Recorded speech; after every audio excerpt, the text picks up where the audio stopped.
తిరుమల తిరుపతి దేవస్థానం వెళ్ళి అక్కడ ఆ కొలంలో స్నానం చేసి ప్రార్థన చేస్తే అది హైడ్రామా అంట. మరి ఇదేంటి? ఏమండి పవన్ కళ్యాణ్ గారు, ఇది హైడ్రామా కాదా? నేను మనవి చేస్తున్నానండి, నేనేం అనుకోవద్దు. మీకు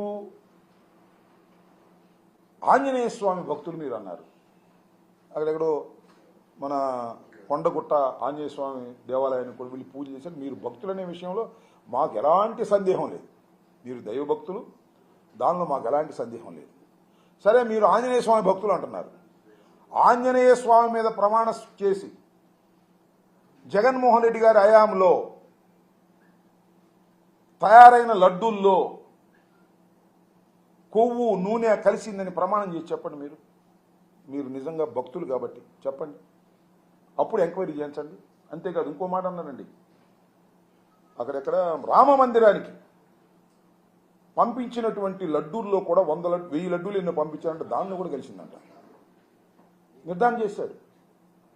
అయోధ్య రామ మందిరానికి పంపించినటువంటి 1000 లడ్డూలో 1,00,000 లడ్డూలో నాకు తెలియదు, అది లెక్క చెప్పాడు ఆయన, ఎక్కడ ఉంది, దానిలో కూడా ఈ కొవ్వు కలిసింది అని చెప్పాడు. ఏంది ఇంత దుర్మార్గమా? నాకు అర్థం కాల. అక్కడేమో చాలా స్పష్టంగా చెప్తున్నారు, అయ్యా ఆ ఏఆర్ డైరీ ప్రైవేట్ లిమిటెడ్ నుంచి నెయ్యి వచ్చింది, ఆ నెయ్యిని టెస్ట్ చేశాము, అక్కడి నుంచి ఆ నెయ్యిని నేషనల్ డైరీ డెవలప్మెంట్ బోర్డు వారికి పంపించాము, వాళ్ళు కూడా రిపోర్ట్ ఇచ్చారు, దానిలో కల్తీ ఉందన్నారు, ఆ లారీని తిప్పి పంపించేసాం అన్నారు. అర్థం కాలేదు. ఇంకా ప్రజలు ఇంకా కన్ఫ్యూజన్లో ఉన్నారు. ఆ నెయ్యి వాడారేమోనని. ఆ నెయ్యి వాడలేదని ధర్మారెడ్డి ఆయన ఈవో గారే చెప్తున్నాడు. ఆ వాడని నెయ్యలో దాని ద్వారా అపవిత్రం అయిపోయిందని వాళ్ళు అన్నీ శుద్ధి చేస్తున్నారు. అంటే ఒక డ్రామా, హిందుత్వాన్ని రెచ్చగొట్టేయాలి, వైసీపీకి వ్యతిరేకంగా అనేటువంటి కుట్ర. ఇది మహాపాపం కాదా? దీనివల్ల ఎవరికి నష్టం జరుగుతుంది? వాస్తవాలు నిదానంగా బయటకు వస్తాయి కదా. ఏదో స్వామి చెప్తారే, నిజం గడప దాటి బయటకు వచ్చేసరికి అబద్ధం అన్ని దేశాలు తిరిగి వచ్చేస్తుందంట. ఆ రకంగా ఉంది ఇప్పుడు.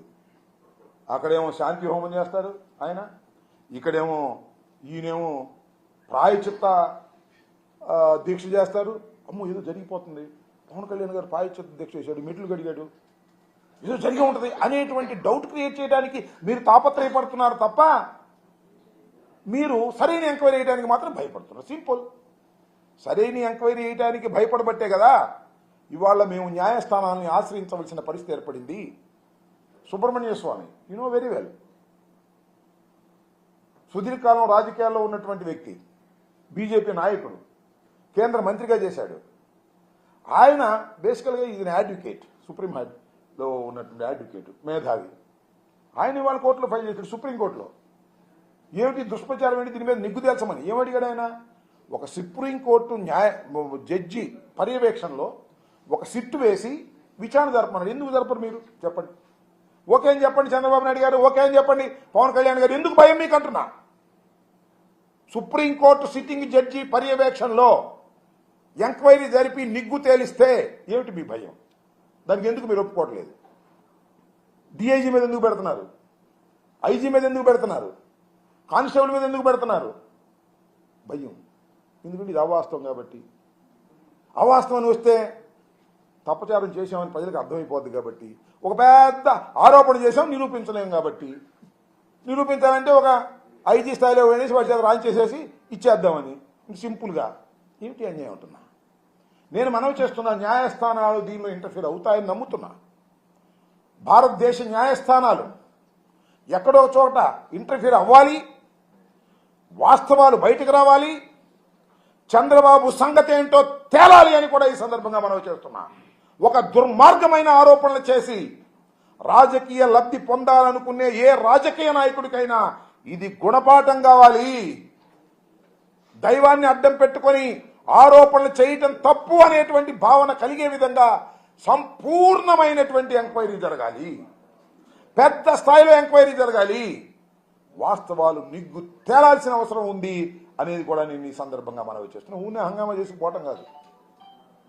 ఊరికినే బీజేపీ పార్టీకి చెందినటువంటి వాళ్ళు వచ్చి జగన్మోహన్ రెడ్డి గారి ఇంటి ముందు హంగామా చేసిపోవటం, ఈయనేమో మెట్లు గడగటం, ఆయనేమో అక్కడ శాంతి యాగం చేయటం, హిందువులందరూ రెచ్చగొట్టడం, రాజకీయంగా లబ్ధి పొందాలనుకోవడం, ఇది చాలా దురదృష్టకరమైనటువంటి పరిణామాలు. ఈ పరిణామాలు ప్రజాస్వామ్యానికి, అన్ని మతాలు సహజీవనం చేస్తున్న భారతదేశానికి చాలా ప్రమాదకరమైనటువంటి అంశాలు. హిందువులు ఉన్నారు, ముస్లిమ్స్ ఉన్నారు, క్రిస్టియన్స్ ఉన్నారు, పారసీకులు ఉన్నారు, బౌద్ధులు ఉన్నారు. ఎంతో చక్కగా సహజీవనం చేస్తున్నటువంటి వ్యక్తులు మనం. వీటన్నిటికీ అతీతంగా ఆలోచించవలసినటువంటి ప్రజాప్రతినిధులే ఒకరి మీద ఒకరు బురద జల్లుకునే కార్యక్రమానికి ఒడిగట్టినటువంటి పాపాత్ముడు నారా చంద్రబాబు నాయుడు గారు. వాస్తవాలు బయటకు రావాలి, నిగ్గు తేలాలి, సుప్రీంకోర్టు స్థాయిలో జరగాలి, జడ్జి స్థాయిలో జరగాలి. దీనిలో తప్పు చేసిన వారు శిక్ష పడే విధంగా చేయాలి తప్ప ఏ ఎస్ఐతోనో, డిఐజీతోనో, ఏ ఎస్పీతోనో నీ కింద పనిచేసే వ్యక్తులతో విచారణ జరిపి చేతులు కడుక్కోవాలనుకుంటే కుదరదు. ఒకసారి ఆరోపణ చేశావు, దానికి ఎంత దూరమైనా వెళ్ళి ఆ ఆరోపణలను నిరూపించుకోవాల్సిన బాధ్యత నీకుంది. ఆ నిరూపణ కాకుండా మేము ఎంక్వైరీలు, ఉన్నతమైన ఎంక్వైరీలు అడిగే హక్కు మాకుంది. ఖచ్చితంగా దీనిలో భగవంతుడు, ప్రజాస్వామ్యం న్యాయం చేస్తుందని పూర్తిగా విశ్వసిస్తున్నానని కూడా ఈ సందర్భంగా నేను మనవి చేస్తాను. దాంతోపాటు ఆయన ఎవరు, మన సినిమా యాక్టర్ ఆయన ప్రకాష్ రాజ్ గారి మీద కూడా, సరే ప్రకాష్ రాజ్ గారికి మాకేం సంబంధం లేదనుకో, రాజకీయాలకు మాకేం సంబంధం లేదు. ఆయన అప్పుడప్పుడు సమాజం గురించి మాట్లాడేటటువంటి ప్రయత్నం చేస్తుంటారు. ఆయన కూడా ఏదో ట్వీట్ చేశాడు, దానికి పవన్ కళ్యాణ్ గారు రెచ్చిపోయి ఏదో మాట్లాడారు. ఆయన ట్వీట్ చేసింది ఏంటి? Dear Pavan Kalyan, it has happened in the state where you are the CM. ఈ సంఘటన జరిగింది నువ్వు డిప్యూటీ సీఎంగా ఉన్నటువంటి రాష్ట్రంలో జరిగింది. Please investigate, find out the culprits and take stringent action. Enquiry చేయండి, కల్ప్రిట్స్ని పట్టుకోండి, వారి మీద యాక్షన్ తీసుకోండి అని చెప్పాడు. Why are you spreading apprehensions and blowing up the issue nationally? ఎందుకు నువ్వు ఇంత రచ్చ చేస్తున్నారు దేశవ్యాప్తంగా, ప్రపంచవ్యాప్తంగా ఎందుకు చేస్తున్నారు? దీన్ని బ్లోఅప్ చేస్తున్నారు. ఇది మంచిది కాదు. We have enough communal tensions in the country. ఇప్పటికే మనకి కావాల్సినంత కమ్యూనల్ టెన్షన్స్ ఉన్నాయి సెంటర్లో ఉన్న ప్రభుత్వం వల్ల. నేను కామెంట్ చేశాడు. ఇది సింపుల్. దీనిలో తప్పేంటి నేను అడుగుతా ఉన్నా. ఆ ప్రకాష్ రాజ్ గారికి నాకు సంబంధం లేదు, ఆయన మా పార్టీకి కాదు, నేను ఇప్పుడు కలం కూడా కలవాల. తప్పేంటంటున్నా? ఎందుకయ్యా దేశం అంతా ఊరిని గందరగోళం చేస్తావు? నువ్వు డిప్యూటీ సీఎంగా ఉన్నావు, ఎంక్వైరీ చేయి, కల్పిట్స్ని బయటికి తీసుకురా అని చెబితే అది నచ్చదంట. మొన్న ప్రకాష్ రాజ్ గారు మాట్లాడారు నా మీద. అరే నేను మాట్లాడుతుంది ఒక హిందువులు అపవిత్రం గురించి మాట్లాడుతున్నాను. ఇందులో ప్రకాష్ రాజ్ గారికి సంబంధం ఏంటి? ఇందులో నేను ఇంకొక మతాన్ని నిందించానా? ఇస్లాంని నిందించానా? క్రిస్టియానిటీని నిందించానా?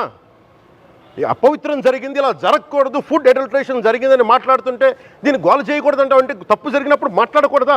మెట్లు కడుగుతాను, 11 రోజులు దీక్ష చేస్తాను, తిరుపతి వెళ్ళి అక్కడ రాజకీయ ఉపన్యాసం చేస్తాను, ఈనాడులో రాణిస్తాను, ఆంధ్రజ్యోతిలో రాణిస్తాను, టీవీ ఛానల్స్తో నాకు అనుకూలమైన డిబేట్లు పెట్టిస్తాను. ఇదేనా చేయాల్సింది ఒక బాధ్యత కలిగినటువంటి వ్యక్తిగా? పవన్ కళ్యాణ్ గారు అప్పుడప్పుడు అంటుంటారు నేను చాలా నీతి నిజాయితీ అని. ఏదో కొంతనా నమ్ముదాం ఆయన నీతి నిజాయితీ, నిజంగానే దైవభక్తుడు, కొద్ది గొప్ప సమాజం ఉందని అనుకున్నాం. అయినా నేను చెప్తున్నా, చంద్రబాబు తోక పట్టుకుని సముద్రంలోకి పోతున్నావు నువ్వు. చంద్రబాబు మోసగాడు. మతాన్నైనా ఉపయోగిస్తాడు, దేనైనా ఉపయోగిస్తాడు, దేనికైనా సిద్ధపడేటటువంటి ఒక రాజకీయంగా రాక్షస మనస్తత్వం కలిగినటువంటి వ్యక్తి నారా చంద్రబాబు నాయుడు గారు. ఆయన తోక పట్టుకుని వెళ్తే కుక్క తోక పట్టుకుని గోదావరి ఇదినట్టే వాస్తవాలు గమనించమని మనం చేస్తున్నాం.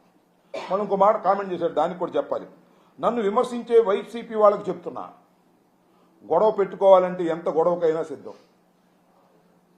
మా బుట్ట గొడవ పెట్టుకుని ఎంత గొడవకైనా సిద్ధం. ఏంది గొడవ ఏంది దీనిలో? రాజకీయ విమర్శలు. నీతో గొడవ పెట్టుకునే స్థాయిలో ఉన్నాము మేము. ఓడిపోయి 11 సీట్లకే పరిమితం అయిపోయామే. ఒక సగటు సనాతనవాదిగా, సగటు హిందువుగా, సగటు రామభక్తుడిగా బయటకు వచ్చి చాలా గొడవలు చేయగల సత్తా ఉన్నవాడిని గుర్తుపెట్టుకోండి. ముఖ్యంగా వైసీపీ నాయకులకి, నన్ను విమర్శించే దేశ యావత్తు నన్ను విమర్శించే ప్రతి ఒక్కరికి తెలియజేస్తున్నా, గొడవ పెట్టుకోవాలంటే చాలా బలంగా గొడవ పెట్టుకోవాలి. కానీ నాది పేదవాళ్ళ కష్టాలు, క్రిమినలైజేషన్ ఆఫ్ పాలిటిక్స్, వీటి మీద మేము మాట్లాడతాం, వీటి మీద తప్పించాం. నువ్వు చంద్రబాబు భుజాన్ని ఎక్కావో, చంద్రబాబు నీ భుజాన్ని ఎక్కారో తెలియదు, కానీ మీరు పెద్ద బ్రహ్మాండమైన స్టేజ్లో ఉన్నారు. మీతో మేము గొడవ పెట్టుకుంటామా? మాకెందుకు గొడవ? నువ్వు గొడవ పెట్టుకుంటావు మమ్మల్ని. నెయ్యిలో కొవ్వు కలిపారని గొడవ పెట్టుకుంటున్నావు. నువ్వు గొడవ పెట్టుకునే కార్యక్రమం చేసి ఏం మాటలు గొడవ పెట్టుకునే మాటలు ఇయ్యనా? గొడవ పెట్టిన వాళ్ళు ఎట్ట మాట్లాడతారు? సో కొద్దిగా ఆలోచన చేయమని మనవి చేస్తున్నా. పవన్ కళ్యాణ్ గారిని కూడా ఆలోచన చేయమని మనవి చేస్తున్నా. మీరు ఆంజనేయ స్వామి భక్తులు, పేద ప్రజల కోసం కృషి చేస్తున్నామని చెప్తున్నారు. ప్రాయచిత్త దీక్ష చేయవలసింది దీనికి కాదు, నానాజీని అడగండి. నానాజీ చేశాడు ప్రాయచిత్త దీక్ష. ఆ రకంగా మీరు తప్పు చేస్తే మీరు చేయాలి, మేము తప్పు చేస్తే మేము చేయాలి. నిరూపించు, మేము చేస్తాం ప్రాయచిత్త దీక్ష. మాకేం అభ్యంతరం లేదు. అయితే ఒకటి ఉందలే, ప్రాయచిత్త దీక్ష చేస్తే కేసులు ఉండవంట. విన్నారు మీరు? నానాజీ మీద కేసు పెట్టరంట. ఒక దళితుడైనటువంటి ప్రొఫెసర్ని తిట్టారు, ఆ పక్కన ఉన్నవాడు కొట్టాడు. చూసారా మీరు? కొట్టాడు కూడా. కానీ ప్రాయచిత్త దీక్ష చేస్తే కేసులు ఉండవంట. కొత్త సిస్టమ్. పవన్ కళ్యాణ్ గారు వెరీ గుడ్ సిస్టమ్ తీసుకొచ్చారండి. ఎవడైనా నేరం చేస్తే, ఎవరైనా ఒక దళితుడిని తిడితే, ఎవడైనా ఒక ప్రొఫెసర్ని తిడితే, ఎవడైనా ఒక ప్రొఫెసర్ని కొడితే ప్రాయచిత్త దీక్ష 12 గంటలు చేస్తే మీ కేసు ఉండదండి. కొత్త చట్టం తీసుకొచ్చారు పవన్ కళ్యాణ్ గారు. Not feeling shy. ఒక దళితుడిని కొట్టి దూషిస్తే ప్రొఫెసర్ని, మేధావిని, మీ ఎమ్మెల్యే కేసు పెట్టుకుండా ఉన్నారు. ఏం ధర్మం అయ్యేది? నాకు అర్థం కాదు. ఎక్కడ పోతున్నారు? ఎక్కడ తీసుకెళ్తున్నారు సాంప్రదాయాన్ని మీరు? సరే, అంబేద్కర్ విగ్రహం మీద దాడి చేసి జగన్మోహన్ రెడ్డి గారి నేమ్ తొలగిస్తే కేసు పెట్టలేదు అనుకో, పోనీ అది అక్కడ పెడదాం. ఒక దళితుడే, మా పార్టీ వాడు కాదే. అతని మీద దాడి చేసి కొట్టబోయి బూతులు తిట్టి భయంకరమైన బూతులు తిట్టారు. ప్రాయచిత్త దీక్ష చేశాడు, కేసు లేదు. శభాష్. న్యూ చట్టాన్ని తీసుకొచ్చారు భారతదేశంలో, ఆంధ్ర రాష్ట్రంలో ముఖ్యంగా. చాలా గొప్పవారండి పవన్ కళ్యాణ్ గారు. దయచేసి నీ ప్రాయచిత్త దీక్ష పక్కన పెట్టి మా మీద ఎంక్వైరీ చేసి నిరూపించే కార్యక్రమం చేయి. రెండోది, మీ నానాజీ తప్పు పని చేశాడు, కేసు రిజిస్టర్ చేసి అరెస్ట్ చేయి. ఈ రెండూ చేసిన రోజున నువ్వు నిజమైన దైవభక్తి ఉన్నవాడని నమ్ముతాం. లేకపోతే ఇది కూడా చంద్రబాబు లాగా నాటకం అనుకోవాల్సి ఉంటుంది. దయచేసి ఆలోచించమని గౌరవనీయులైన డిప్యూటీ సీఎం గారైన పవన్ కళ్యాణ్ గారు, అదేం షూటింగ్ అది, హరిహర వీరమల్లు షూటింగ్లో పాల్గొంటున్న మీకు నమస్కరించి వినయంగా ప్రార్థిస్తున్నాను. అయ్యా, ఈ కార్యక్రమాలు చేయండి తప్ప ఊరిని ఆవేశపడమాకండి. అదేమంటే దీక్షలో ఉండి కూడా మా మీద ఆవేశపడిపోతున్నారు. అసలు సరుకు లేనప్పుడు ఎక్కువ ఆవేశం వస్తుంది. నిజంగా నిరూపించే దమ్ముంటే ఆవేశం రాదు. ఆరోపణ కూడా విపరీతమైన ఆరోపణలు. ధర్మారెడ్డి గారి మీద ఆరోపణ, సుబ్బారెడ్డి గారి ఆరోపణ, మరి మా కరుణాకర్ రెడ్డి గారి మీద ఆరోపణ, జగన్మోహన్ రెడ్డి గారి మీద ఆరోపణ. అయినా మాకు ఆయనకేం పెద్ద మాకేం కోపాలు లేవండి. కోపాలు లేకపోతే ఇదేం పని? ఎక్కడో మీకు అంతర్గతంగా ఏదో కక్ష పెట్టుకున్నారయ్యా. కక్షను వదిలేయండి. చంద్రబాబు వదలడుగా, మీరన్నా వదలండి. ఒక మంచి, ఎందుకంటే భవిష్యత్తు కలిగిన నాయకులు కదా. ఇప్పుడే డిప్యూటీ సీఎం అయ్యారు. భవిష్యత్తులో ఏమవుతారో చెప్పలేం కదా. మీరు కరెక్ట్గా ఉంటే, కరెక్ట్గా ఉంటున్నాను అని తెలుగుదేశం వాళ్ళు అనుకునే విధంగా కాదు, నీ పార్టీ వాళ్ళు అనుకునే విధంగా ప్రవర్తించు. సామాన్య ప్రజలు అనుకునే విధంగా ప్రవర్తించు. ఏదో ప్రకాష్ రాజు ఒక సలహా ఇస్తే ప్రకాష్ రాజు మీద ఆవేశపడిపోతే ఎట్టా చెప్పండి, నాకు అర్థం కాదు. అంటే నీకు ఎవరు సలహా ఇవ్వకూడదా? ఇస్తే ఊరుకోవా? ప్రకాష్ రాజుకి ఏమి సంబంధం, రాజకీయాలకు ఏమి సంబంధం ఉండాలని అనుకోవట్లేదు నేను. Is an actor like you, is a nice actor like you, like your brother.